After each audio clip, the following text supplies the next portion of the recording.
ఇవాళ నిన్ను పెద్ద మనిషి అని మేము పిలవాలనా? పెద్ద మనిషి అని పిలిపించుకునే అర్హత నీకు ఉన్నదా అని నేను ఈ వేదిక మీద నుంచి అడుగుతున్నా. నేను అడుగుతున్నా, ఇవాళ పెద్ద మనిషిని ప్రజాపాలన ఎందుకు పోవాలి, పాపాల భైరవుడు అధికారులు ఎందుకు రావాలో నువ్వు జవాబు చెప్పాలి. నీ పదవి కోసం, నీ అధికారం కోసం, నీ ఆకాంక్ష కోసం ఆనాడు 1983 చరిత్ర వెనక్కి వెళ్ళి ఆయన పుట్టు పూర్వతరాలు పుట్టు మచ్చలు ఇవ్వాలి. ఈ వేదిక మీద నుంచి నేను చెప్పదలుచుకున్నా. ఆయన నీతేంది, ఆయన జాతేంది, ఆయన దోస్తేందో ఇవాళ మీ అందరి ముందర నేను విజ్ఞప్తి చేయదలుచుకున్నా. మిత్రులారా, 1983లో తుమ్మల నాగేశ్వరరావు గారు సజీవ సాక్షి. ఆనాడు అన్న పెద్దలు నందమూరి తారక రామారావు గారు యువ న్యాయవాదిగా జగిత్యాలలో న్యాయవాది పదవిని బాధ్యత నిర్వహిస్తుంటే పిలిచి భుజం తట్టి నీకు ఎమ్మెల్యే టికెట్ ఇచ్చి నీకు ఎక్సైజ్ శాఖ మంత్రి ఇస్తే సంవత్సరం తిరిగే లోపలనే అన్న ఎన్టీఆర్ను వెన్నుపోటు పడిచి నాదెండ్ల భాస్కరరావుతోని జట్టు కట్టిన నువ్వు నాదెండ్ల భాస్కరరావు సోపతిని వదిలి కాంగ్రెస్ పార్టీలకు వచ్చి 40 సంవత్సరాలు పూర్తయింది. నేను అడుగుతున్నా పెద్ద మనిషిని, ఈ 40 ఏళ్ళు జగిత్యాల నియోజకవర్గమే కాదు కరీంనగర్ జిల్లాలో ప్రతి కాంగ్రెస్ పార్టీ కార్యకర్త 14 ఎన్నికల్లో 11 సార్లు ఎమ్మెల్యే, 3 సార్లు ఎంపీ, 1 సారి ఎమ్మెల్సీ, 14-15 సార్లు బీఫామ్ ఇస్తే దుఃఖాన్ని దిగముంగుకొని ఎన్టీఆర్ను వెన్నుపోటు పడిచిన నిన్ను, నాదెండ్ల భాస్కరరావు అనుచరుడైన నిన్ను ఎమ్మెల్యేగా, ఎంపీగా, ఎమ్మెల్సీగా ఏ ఎన్నికల్లో పోటీ చేసినా వేలాది మంది కాంగ్రెస్ పార్టీ కార్యకర్తలు నిన్ను భుజాల మీద మోసిన మాట నిజం కాదా?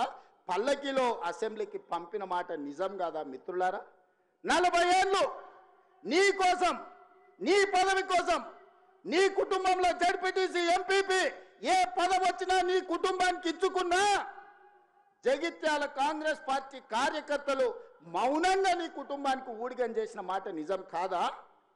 గ్రామంలో ఉన్నోడు గ్రామంలో ఉండాలి, మండలంలో ఉన్నోడు మండలంలో ఉండాలి, జిల్లాలో ఉన్నోడు నియోజకవర్గంలో ఉన్నోడు నియోజకవర్గంలో ఉండాలని పాపంది చేసింది నువ్వు కాదా? మొన్న నేను జగిత్యాల కార్యకర్తలను కలిస్తే ఒక్కొక్కరు తమ కష్టాలను మనసు విప్పి మాట్లాడుతుంటే నాకు ఆశ్చర్యపోయినా.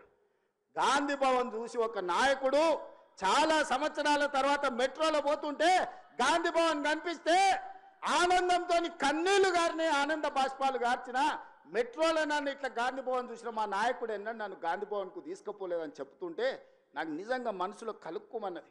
ఇట్లాంటి కర్కోటకులైన నాయకులు ఉంటారా అని. అలాంటి నాయకుని కూడా జగిత్యాల ప్రజలు 14 సార్లు బీమా ఇస్తే ఎన్నో సార్లు ఓడిపోయినా వదలకుంటేనే ఆయన వెనకాల నిలబడి, ఆయన గండగా నిలబడి ఆయన భుజాల మీద మోస్తే ఒక్క ఏడాది పదవి లేకపోతే మీ గుండెల మీద దాన్ని మిమ్మల్ని మోసం చేసి పారిపోతాడా అని నేను అడుగుతున్న మిత్రులారా. ఇది న్యాయమా? ఇదేనా నీ జాతి, నీ నీతి? ఈ వయసులో నువ్వు 40 ఏళ్ళు నీ జెండా మోసి నిన్ను మోసిన కార్యకర్తల గుండెల మీద దాన్ని మోసం చేసి శత్రువు సంతను చేరుతావా? శత్రువు సంకలు చేరి ప్రజాపాలన పోవాలంటావా? ఇట్లాంటోడు పెడితే పెళ్లి కోరుకున్నాడంట, పెట్టకపోతే సావు కోరుకున్నాడంట. ఇంతకంటే ఉదాహరణ ఇంకేమన్నా ఉందా?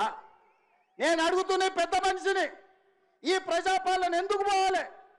10,000 కోట్ల రూపాయల ఆడబిడ్డలకు మహాలక్ష్మి పథకం ద్వారా ఆర్టీసీలో ఉచితంగా అమ్మవారిని దర్శించుకోవాలన్నా, అమ్మగారి ఇంటికి పోవాలన్నా మా అక్కలందరినీ ఆర్టీసీలో ఉచితంగా ప్రయాణం ఇచ్చినందుకు ప్రజాపాలన పోవాలన్నా?